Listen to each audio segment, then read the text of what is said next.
ក្រៅពីការងារស្នូលទាហានខ្មែរដាំបន្លែនិងចិញ្ចឹមសត្វដើម្បីលើកស្ទួយជីវភាពក្រៅពីការងារស្នូលអនុវត្តបទបញ្ជារបស់លោកឧត្តមសេនីយ៍ត្រីហុកចិន្តាមេបញ្ជាការតំបន់ប្រតិបត្តិការសឹករងកំពតនាយទាហា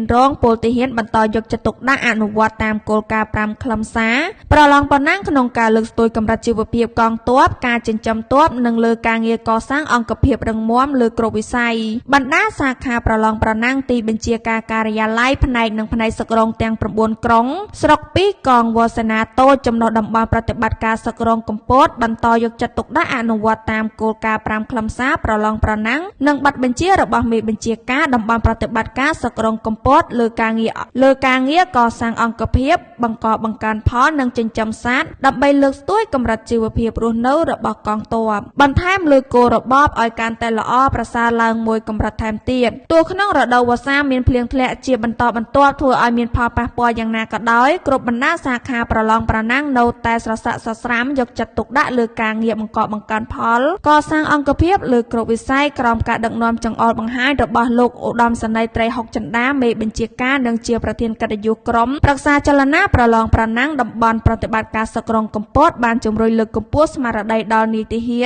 ហានរងនិងពលទាហានទាំងអស់ក្នុងទីបញ្ជាការនិងអង្គភាពចំណុះអនុវត្តនៅបទបញ្ជាសេចក្តីណែនាំនិងផែនការរបស់ថ្នាក់លើសម្រាប់បានលទ្ធផលជោគជ័យគ្រប់ភារកិច្ចក្រៅពីការងារចិញ្ចឹមទ័ពបានល្អភារកិច្ចស្នូលរបស់នាយទាហានរងនិងពលទាហានគ្រប់បណ្ដាឯកភាពចំណុះទីបញ្ជាការតំបន់ប្រតិបត្តិការសឹកកំពតត្រូវមានភារកិច្ចការពារបូរណភាពទឹកដីនិងសណ្ដាប់ធ្នាប់សន្តិសុខសង្គមនិងល្បាតភូមិសាស្ត្រទទួលខុសត្រូវត្រៀមកម្លាំងប្រយុទ្ធនឹងសហការជាមួយអាជ្ញាធរមូលដ្ឋាននិងកិច្ចព្រមព្រៀងតាមបទបញ្ជាដែលលោកមេបញ្ជាការប្រគល់ឲ្យ